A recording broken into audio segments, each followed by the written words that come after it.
Thank you for joining us for the webinar on SEO, how to increase your visibility on the internet and promote your brand.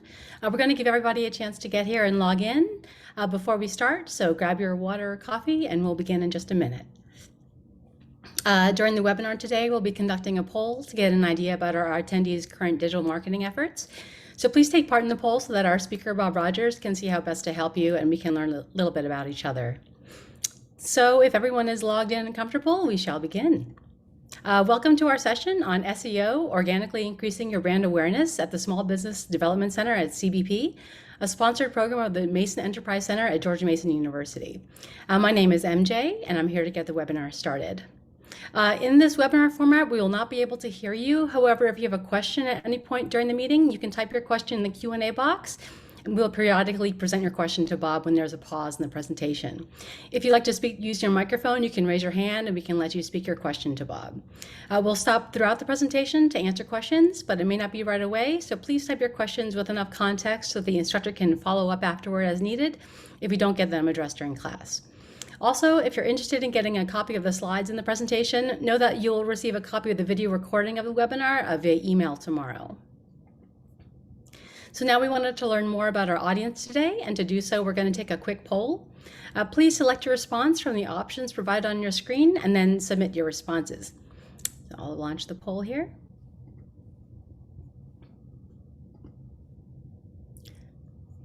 So the first poll question is, how long have you been in business? 6 months or less, a year or less, 2 years or less, or 2 or more years? The second question is, how many employees do you have, including part-time? 1 to 2, 2 to 5, 5 to 10, or 10 or more? The third question is, do you use social media to communicate with your target audience? Yes or no? And then the last question was, when was the last time you updated your website? Less than 2 years ago, less than 5 years ago, less than 10 years ago, or maybe you haven't updated your website.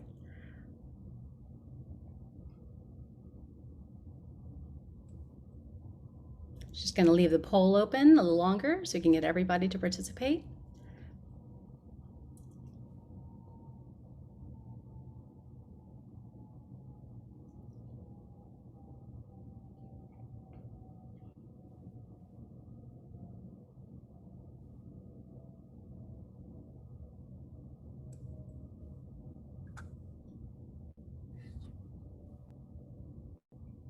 Okay, well, I'm going to go ahead and close the poll in 3, 2, 1. And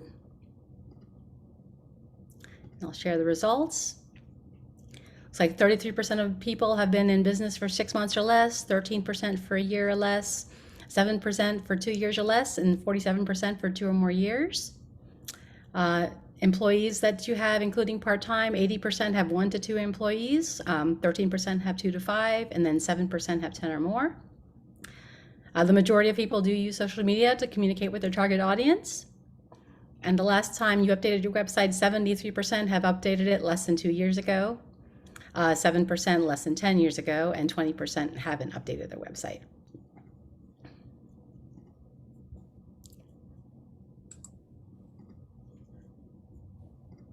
Okay, well, thank you for taking part in the poll.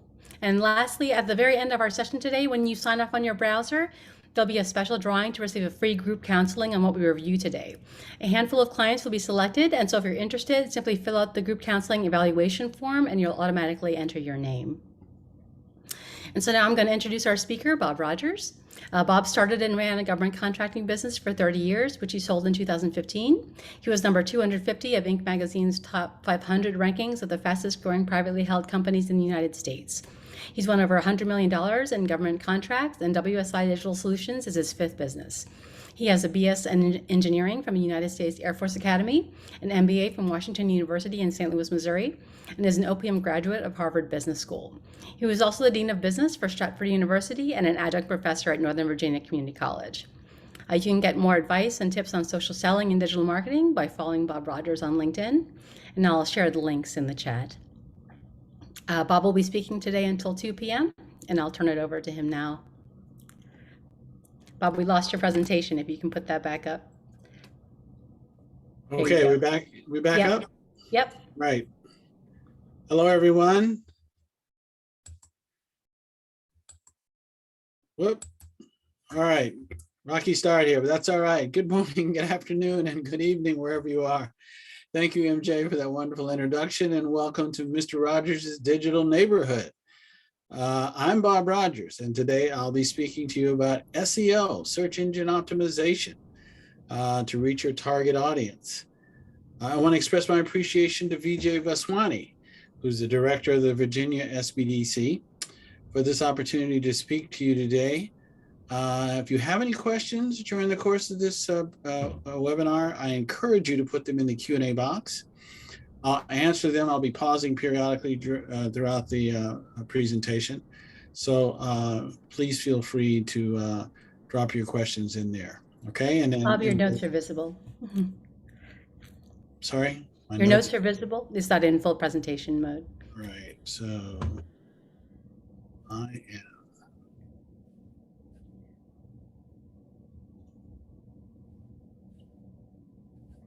am. Hang on here, guys. Hang on. I apologize. Let me see if I can figure out where I am.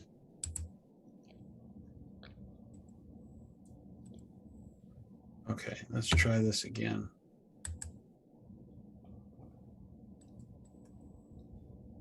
Is that it? No, nothing's being shared. If you want, I can share the presentation if you'd like. Hang on.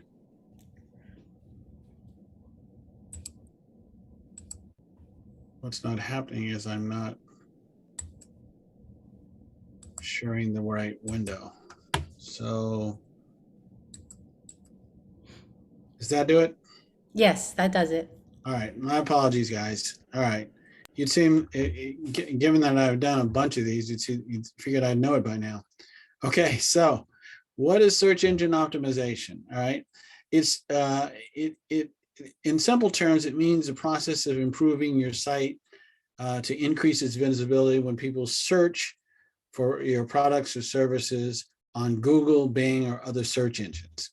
In the early days, SEO or search engine algorithms were straightforward and websites were easy to find. But because thousands of websites are being created every day, search engines have modified their algorithms to become more intelligent and adapt at serving users with more relevant content to answer your search inquiries. Therefore, Google accounts for about 90% of the searches on the internet, and it's developed an algorithm focused on providing answers to search queries, balancing user content and making it easier to crawl your website.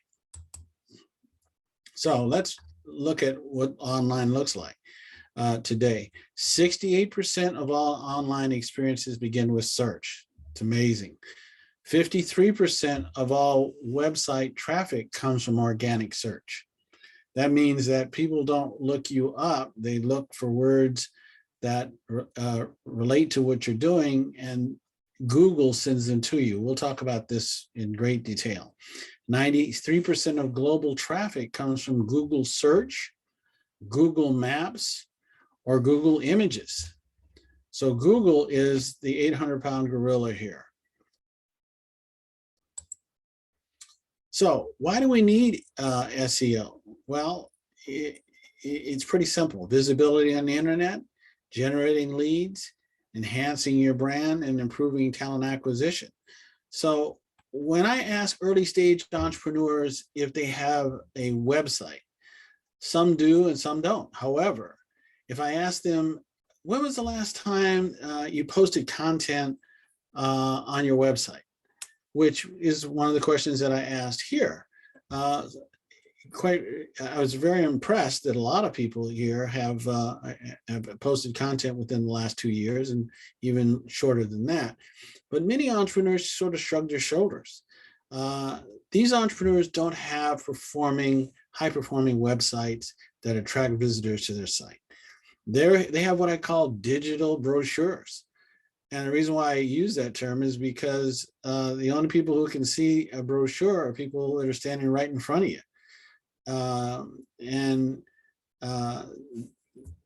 typically those brochures are what? They're in your office or in your desk.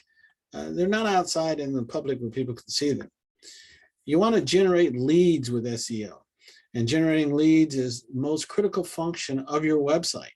SEO helps you generate leads and will ensure that your website will rank higher than your competitors, enhancing your brand. A high-performing website with SEO enhances your company's brand. Being visible with a website that is easy to crawl by the web browsers and has an excellent information for your clients makes you a trusted brand. And then you want to improve your talent acquisition. This is always what entrepreneurs, and I know in the 30 years I was in business, I struggled with this all the time. In a highly competitive world of skilled labor, a high-performing website will attract top talent to your company. Most high growth companies usually have talent with better skill sets than slower growing competitors. This is according to Hinge Research. Hinge Research is 2022 study of high growth companies. They put this out every year. They're a very respected organization. They're based here in Herndon, Virginia, and I read a lot of their content. Successful and talented people want to work for a winner. One of the significant ways of convincing a candidate that you're a winner is to have a high-performing website that answers most of your questions about your company. Recently, I had a client who hired a COO, someone who is in charge of day-to-day operations. And when they came on for our monthly call, I asked him, I said, did you see the website? He said, yeah, I saw it. And I said, well, what did you think? He said, well, quite frankly, it was one of the reasons why I wanted to join. And he actually joined the company at less dollars than he was making at his previous company. Reason being is he wanted to be with a winner, and he thought that this company was a good fit for him. Firms that harness SEO power tend to grow faster and and they also become more profitable. You need to understand how this applies to your company when you develop your marketing strategy. Now, this is an hour-long presentation, but I'm going to stop here, and I'm going to encourage people to ask me any questions they want so far. Now, one question that I can answer for you is what happened to my slides just previously. I can't explain it to you. But anything other than that about SEO or business in general, just ask me.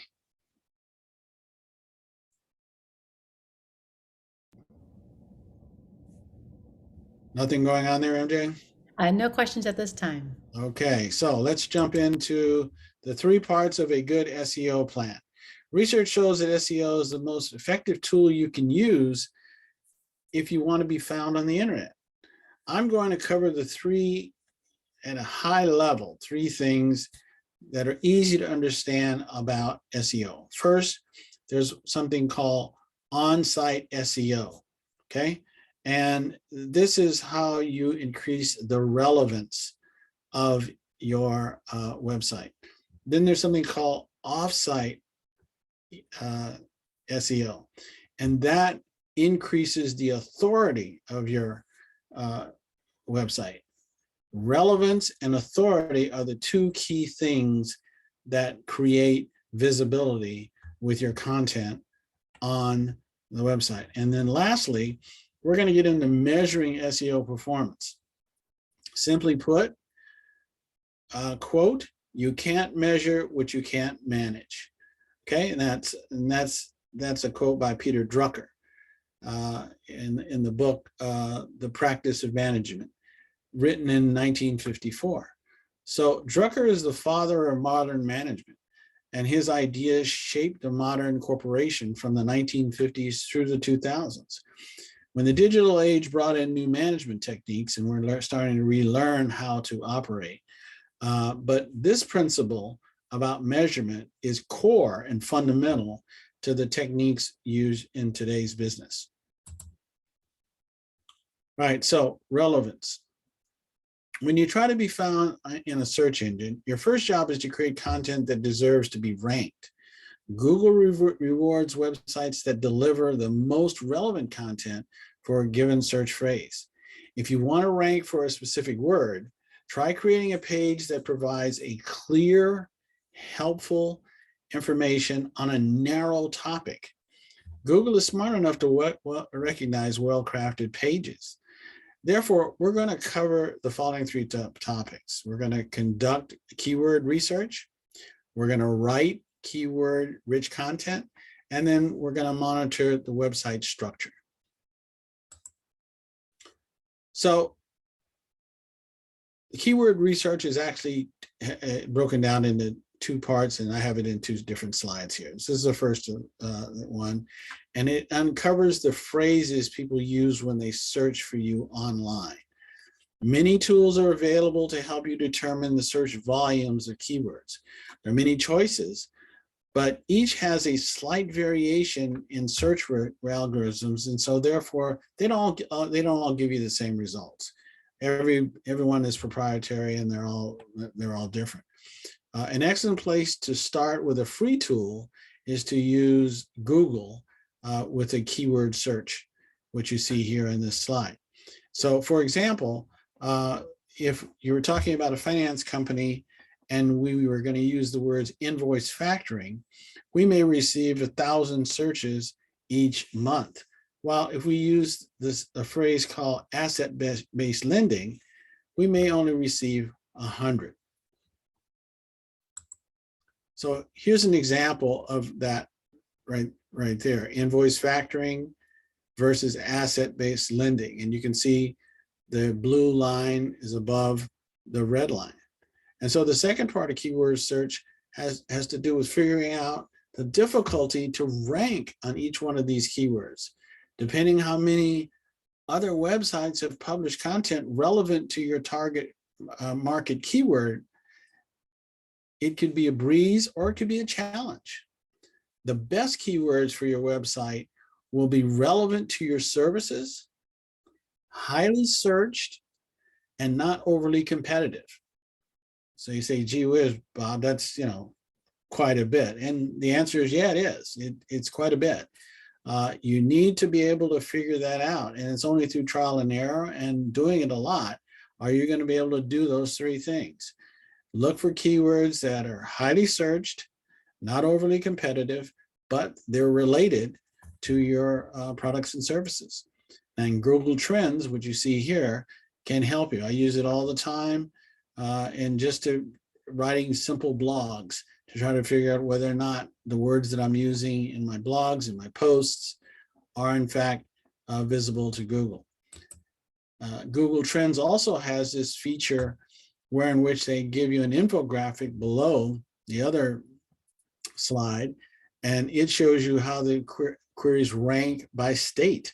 So you see there's a breakdown in what they call subregions. So each one of the states for the search term invoice factoring, with Kansas, New York, Georgia, and Colorado, and Florida being the top 5. And then they'll give you some related queries. Now this is really cool because instead of using invoice factoring, they're telling you you could use business invoice factoring, or you can use invoice factoring companies, or you can invoice factoring company. All these words will show up and help you rank for keywords. And so you can put all of these words into your content without Google thinking, well, you're stuffing and you're putting too many keywords in. So therefore, it's difficult to understand and read. We'll talk more about this later. So writing rich content, all right? This is another one of our, once the keywords have been selected, based on their difficulty and volume, they must be worked naturally into the content. Focus on one keyword phrase per page and ensure the writing is genuinely relevant to the specific phrase, okay? So when a writer tries to cram, that's just what I was talking about earlier, when a writer tries to cram too many things into one page, okay, it's called stuffing. So Google doesn't like that. And also your readers don't like it. It sounds dumb if you keep saying invoice factoring, invoice factoring, invoice factoring over and over and over again inside of a paragraph. So if it doesn't sound good to you, it probably doesn't sound good to Google either. And the last thing is we want to monitor your web structure. This is something that's really critical. A lot of websites have go on and they don't monitor. The individuals don't monitor. So it's essential to review your web structure. You want to make sure that both humans and search engine crawlers can go through your website. The website needs to be easy to navigate so that people can easily find content they want. In addition, crawlers must understand the site structure to easily find and index all of your pages. To make these things easier for Google, Google's crawlers, that is, you can create what's called an XML sitemap available on your site. Now, this is a specially formatted file that lists the location of every page on your website. Note that this is not this file is actually invisible, and it's different from when you go down to the bottom of a website or a page and it says site map. That's different. That's for humans. This is for the computer, or specifically for crawlers from browsers. And what you want is your webmaster to load this in for you, unless you're technically capable of doing it yourself. Most people outsource this kind of information to a webmaster or somebody who's familiar with SEO. There's a lot more I can talk about on this. This is just a sort of an overview, but for instance, what you want to make sure of is that errors are caught, like 301 errors or 302 errors. 301 errors are redirects. They say, oh, you landed on a site, and so temporarily it's under construction, so go over here. And if you get a 302 error, the error says we've permanently moved, go over here. So you want to make sure those things are actually up and running and are tight. Otherwise, Google is going to mark you down. They don't like to be interrupted by things such as that. So I'm going to stop right here for questions again. And while I do that, I'm going to take a sip of water. So. Okay, Bob, we do have some questions. Jocelyn asks, do you suggest they use Google Alerts? I guess in terms of website monitoring, SEO monitoring? Yeah, I would. Anything that Google gives you to alert you to what's going on inside your website, I would recommend. What do you think, MJ? You have some thoughts on that? I know when you have a Google My Business page, yes, you can get the alerts from how many people searched your website or looked at your map or saw your images. So yeah, I would turn those on so that you can keep track of your visibility through Google, on your Google My Business page. Okay, any other questions? Okay. Someone asked, since creating content is so essential to a thriving business, do you have a suggestion for content bloggers that can assist? Yes, I have a lot of suggestions. In fact, I have so many that the first webinar that we conducted here talked entirely about blogs, and we had 3 workshops on them. So my recommendation is, if you don't already have the information for how to get a hold of the Virginia SBDC and get a copy of either the slides or the video of that webinar, please do so. At the end of this session, I will have a slide up which will give all the contact information. Don't contact me. I'm not authorized to give it out, but please contact the SBDC because they'll be able to not only help you do that, they may be able to help you talk to a counselor or whatever help you need. Okay. Okay. Any other questions? Lastly, there was a question by Hope Murphy that says, what do you mean by not highly competitive? I'm not sure if she's mentioning in terms of a website or a keyword. but maybe she Not can highly elaborate. competitive. What do you, what, can you elaborate on that through the chat or through the Q&A?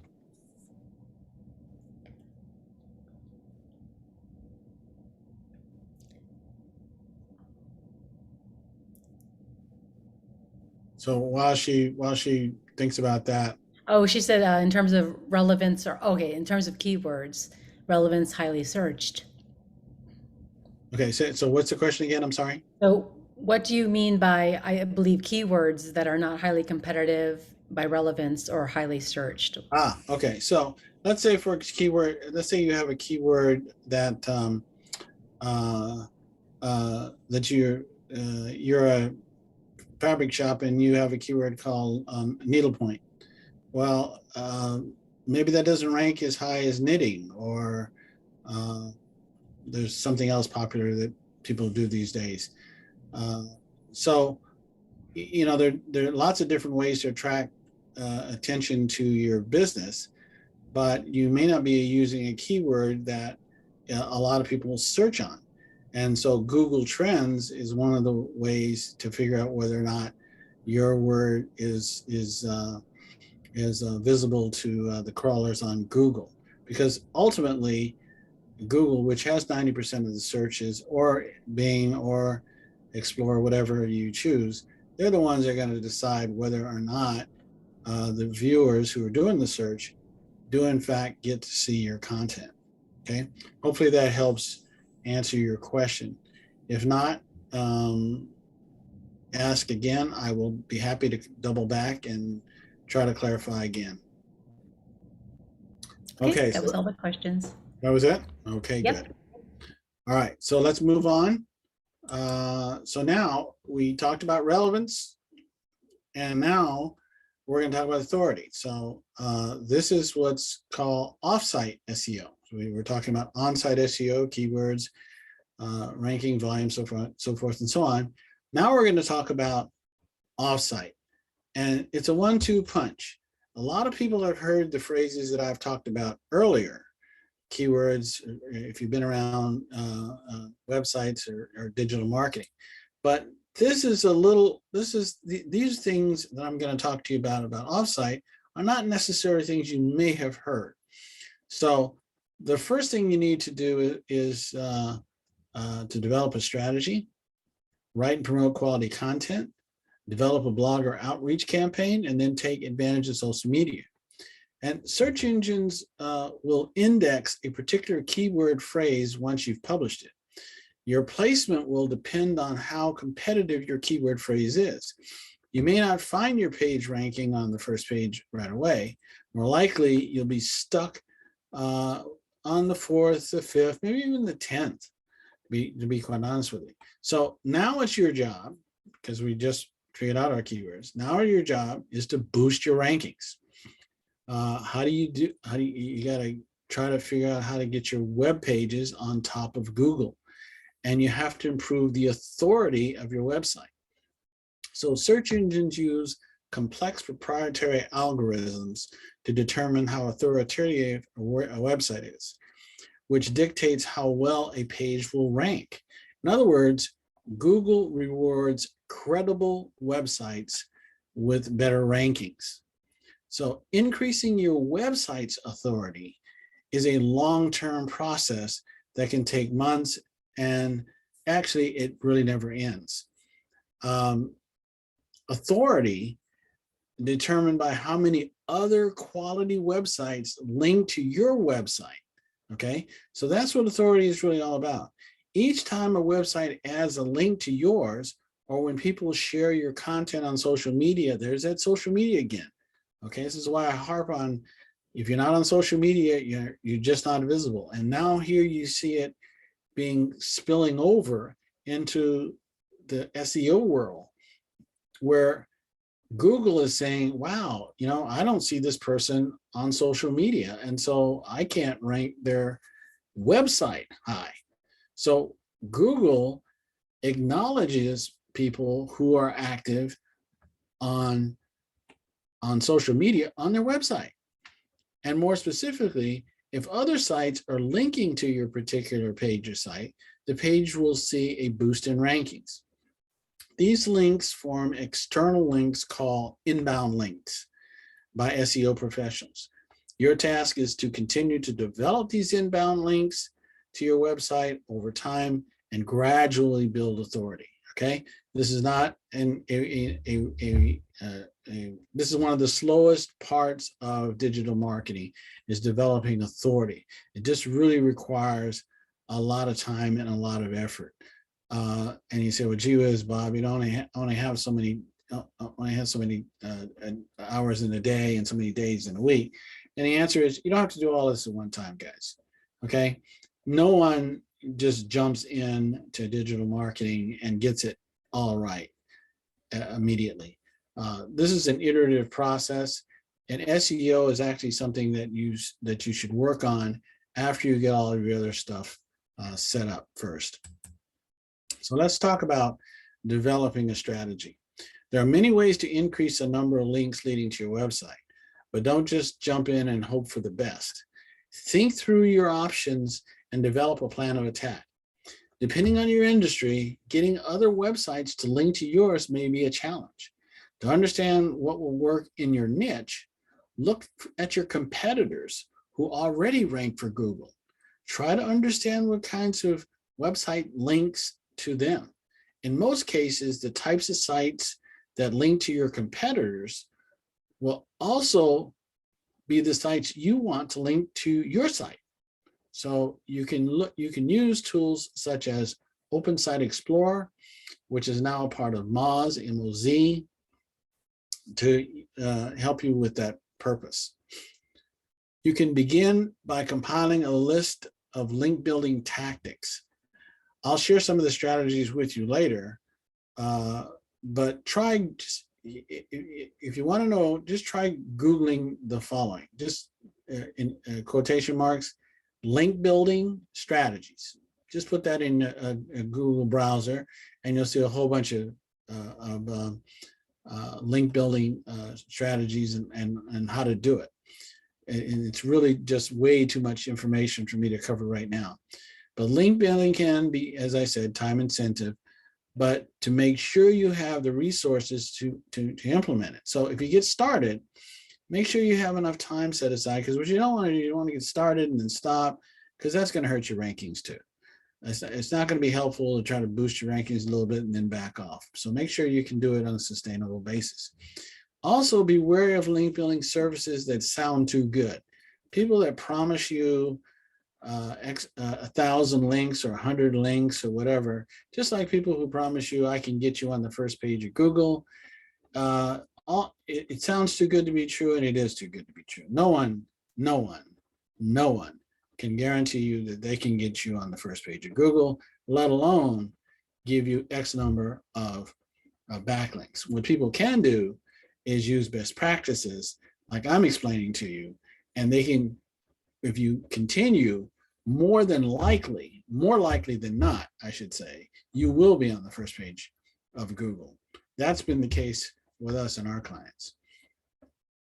So also what Google likes is lots of different variations of ways in which to rank you. So what they like is good content on social media. They like good content on your website. They like backlinks to come to you. It's kind of like evaluating an employee for a good hire. Where do they go to school? How much relevant experience do they have? What kind of person, what kind of work ethic do they have? Are they a fit with our organization? Same thing Google goes through with all of your digital content. They're looking to see multiple touch points to determine whether or not you're active and visible on the internet. Okay, writing and promoting quality content in your blog posts. Search engines have evolved to favor websites with robust libraries of educational content. Having maintained this type of content is very important. Now, I can't stress enough, I'm going off script here and I'm going back to my first first webinar with you guys, which was on blogging, it's no such thing as too much content on your website. What there is too much selling on your website. Okay, a lot of people put a lot of sales stuff, what their qualifications are, what they this, that, and the other. What the client and what Google is looking for, and SEO in particular, is they're looking for content that's helpful. So they want you to write blogs, e-newsletters, content, anything that helps your target audience solve their problems. That's what you're in business to do. That's why you created your company, right? You created your company to solve problems, to hit people's pain points. So write about that. And there's only one you, so write about the unique you that you know about. So think about it. If someone asked you to link to your website, would you be more likely to connect to a business homepage or to valuable educational article about your target market? You know, more blog posts, videos, webinars, other pieces of valuable content you have on your website that have these kinds of content in them, the more links you're going to attract. All right. So as you publish content, don't forget to promote. Share it through social media, email it in your list, and feature it in your homepage. The more people see your content, the more likely they will link to it. For more content creation, I'll give you a promotional plug here. For more content creation and marketing information, check out my upcoming webinars. I have one coming up in July 7th. It's called Creating and Promote a Promotional Video. So video is a really hot topic today, and we use a lot of it. We see that viewers who are looking for content want video content. YouTube is the second most search engine, has the most searches in the world. Next to the basic Google search, YouTube is number 2. So video is really important. And then I have a webinar on November 2nd. It's called How to Create a Content Calendar for Content Marketing. So both webinars are part of the Virginia SBDC's Digital Marketing Webinar Series, which you are attending right now. Okay, developing your blogger outreach campaign. This is very important. We'll never be privy to Google's next algorithm update, but we have seen great success in contributing compelling, high-quality guest blogging posts and articles to relevant blogs in our niche. This process is known as blogger outreach. Blogger outreach is a combination of PR campaign and link building campaign. At high levels, you're pitching media outlets, in this case, online outlets, to share your content and expertise in the form of blog posts or other kinds of content. But you're also building relationships with bloggers, okay? Many of which are influencers in the blogosphere and specific industries. Finally, securing relevant, well-written guest blog posts with backlinks to your website is a natural way of link building. While this may seem like a secondary goal, it is an important one that will benefit you in the long run. So what are they saying here? And what am I saying here? What I'm saying is, look, if you do the right thing, meaning that you sit down and you do good content that your customers want to read, guess what? Google automatically gives you authority if in fact others feel the same way. So every time somebody reposts your content, every time somebody likes your content, every time somebody goes on your website, shares, downloads, whatever, all of these things are captured by Google, and they increase your authority and make you more visible on the internet.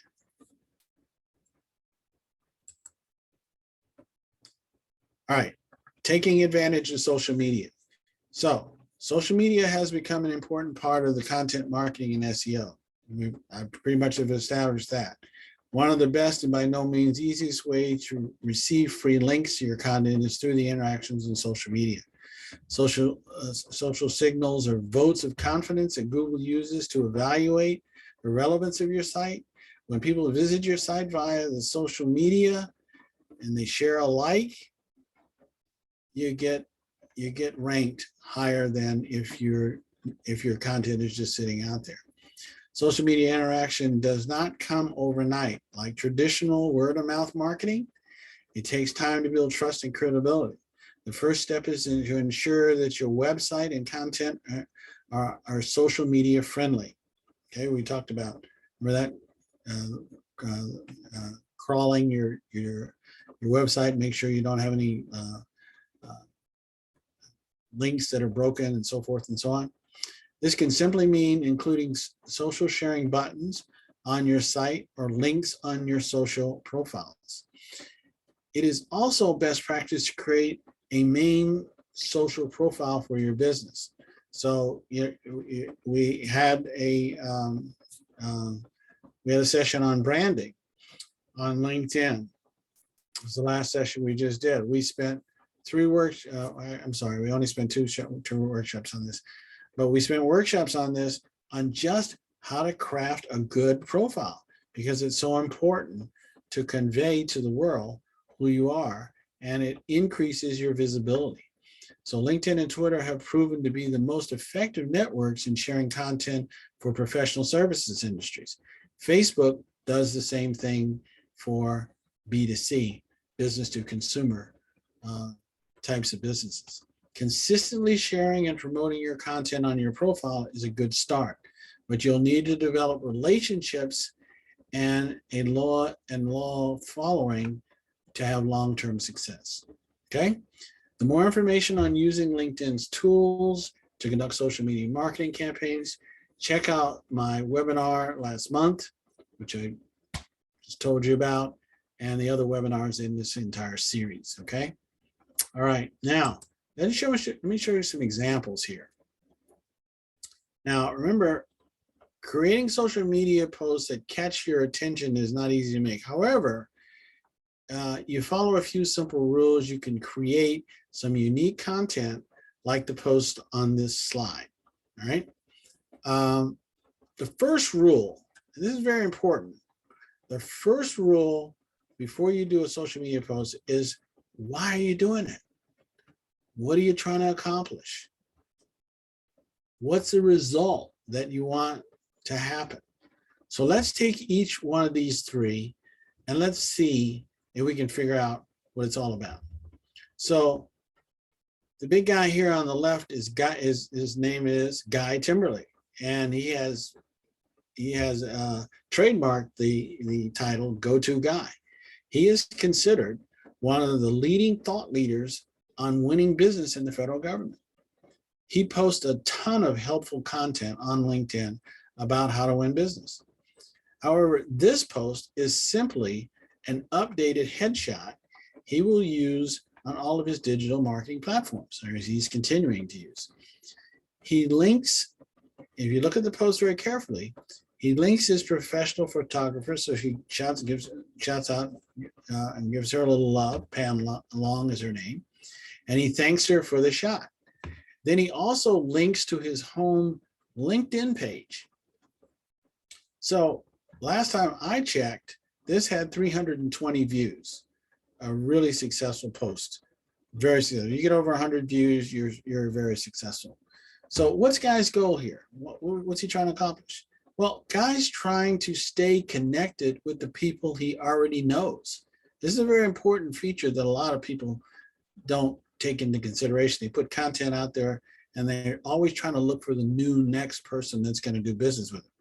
That's not necessarily the most productive use of your time. Quite frankly, the people that you already know may be the best source of referrals and maybe the ones that you will get you new business, or staying in contact with them, as I've experienced, may end up with somebody saying, you know what, finally I'm going to call Bob because I've seen him now on three different platforms, and I know I should call him and at least get his advice, if not work with it. So Guy's goal here is to stay connected to the people who he already knows, and he wants to drive his followers back to his LinkedIn content because it's constantly increasing and constantly has good information about how to win business in the federal government. Now let's look at the other two slides because they have a different purpose. Even though they look the same, they're not the same. The other two have eye-catching images for our financial services company that does Invoice Factory. Notice that both have text, they actually have more text than Guy has to describe how invoice factoring works. However, the characters are under 160 characters. Why? That way they all fit, everything fits in the page there. So if you stuff a whole bunch of words or you're not brief, what'll happen, it'll chop off and you can't read the whole thought, and you make the reader have to click on that to see everything. You don't want to do that. You want to try to make them read everything at one look. So each post here has it is linked back to the larger blog, because each one of these posts is just a smaller piece of a larger blog, and below that it has the hashtags invoice factoring and business funding. Okay, both keywords that we have researched and ranked for. Anyone surfing the internet for these terms will pick up these posts in their search. However, not necessarily on the first page of Google, but finally the images have titles about invoice factoring and the company logo at the bottom, right? So what is this company trying to accomplish with these two? Well, they're trying to attract new prospects, people who've never heard of them, people who will come to their web page through Google, putting them there because the posts are designed to catch Google's eye, to make them rank, to make them look at the keywords that this company is ranking for.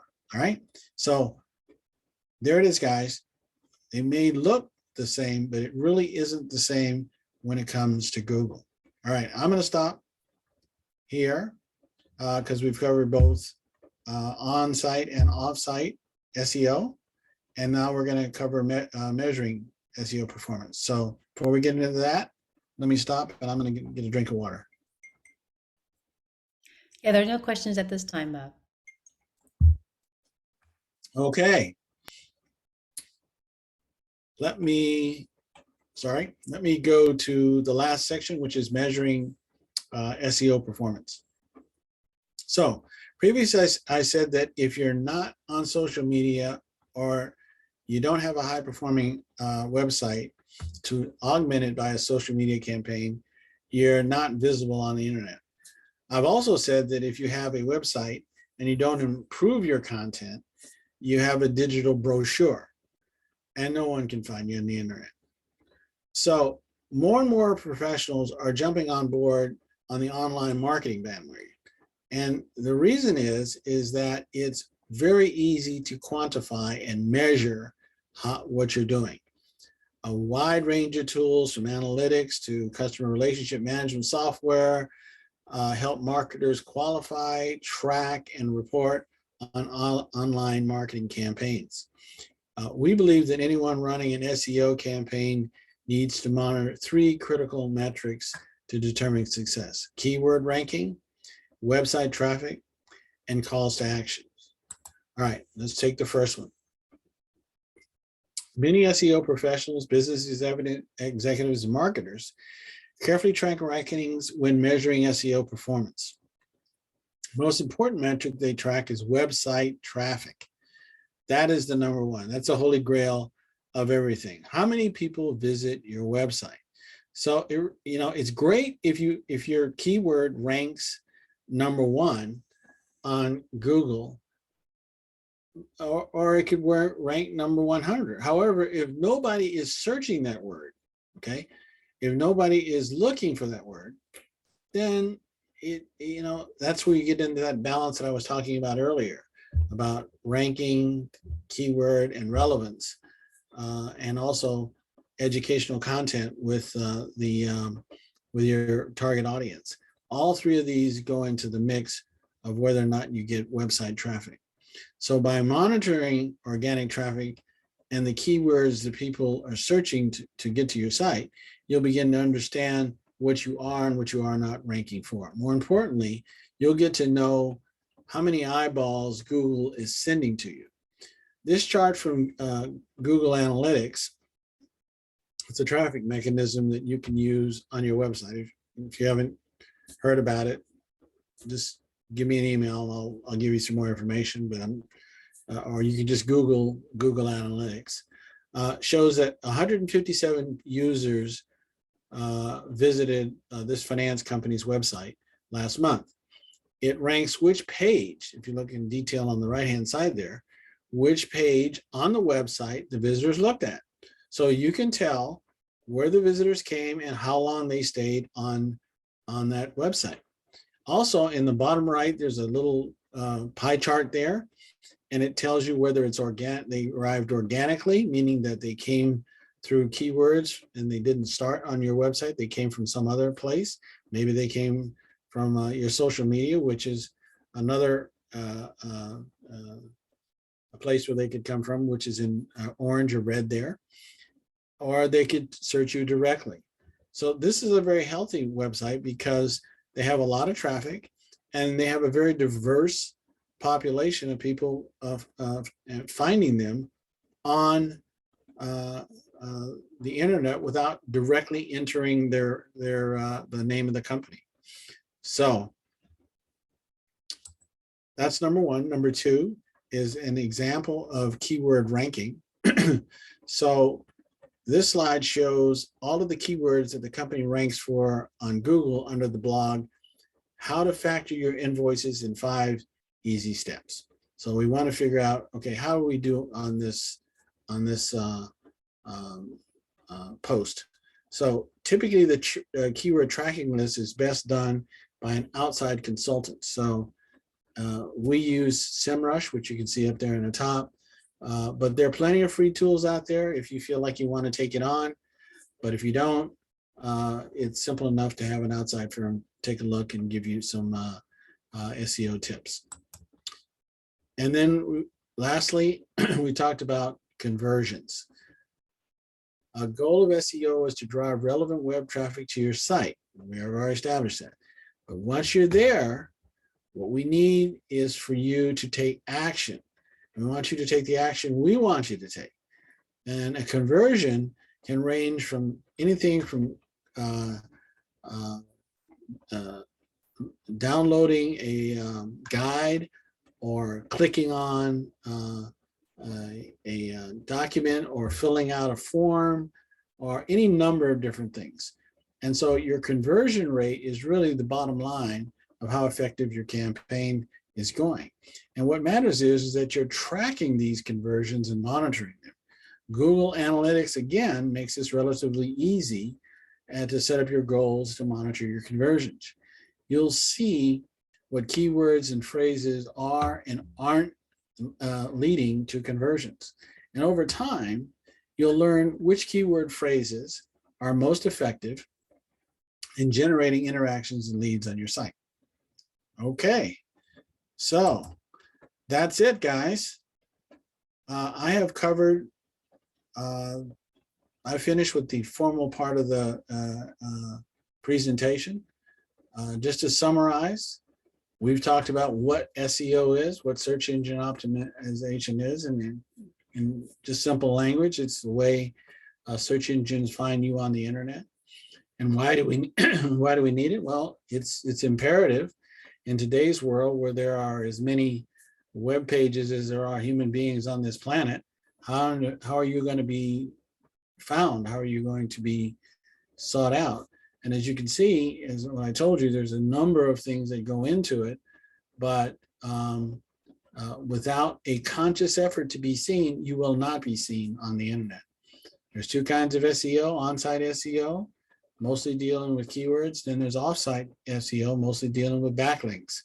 All of these are measurable and should be measurable. So in a nutshell, that's what we talked about today. Before I take questions, I want to make sure that you understand this. If you enjoyed what you've learned here today, but want personalized help in getting started, when you sign off, there'll be an evaluation form. There'll be two forms, an evaluation form and a group counseling form. So if you're interested, please fill out the evaluation form. I'd love to get feedback on my presentations. There's the only way I can get better, and the only way the subsequent classes can learn from what we're doing is to get your feedback. But if you want to join these workshops, fill out the form, and someone is going to contact you either today or tomorrow. You can see when the workshops are already set up. They're going to be at May 11th, May 18th, May 25th. They all start at 1 p.m. The first one's on how to find the right keywords to increase your SEO. The second one is on how to use social media to increase your SEO. And the third one is on how to measure your SEO performance. Okay, so here are the questions. I'll take questions right now, and I'll leave this slide up while I answer questions so that if you have, you want to get in contact with us, particularly the SBDC, there's all their contact information right there.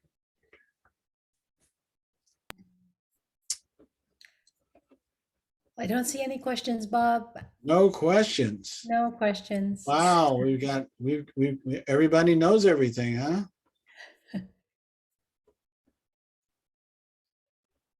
Okay, guys. Well, I know everybody's busy. This is scheduled to go for an hour, but we don't have to be here for an hour unless somebody is has any last minute words. I'm going to go ahead and sign off. I want you all to remember that it's always a pleasure to talk about digital marketing. And I particularly enjoyed talking digital marketing to entrepreneurs, particularly early stage entrepreneurs. I want to wish you all a wonderful journey, entrepreneurship journey, and God bless you and the work that you're doing. All right, take care. Bye-bye.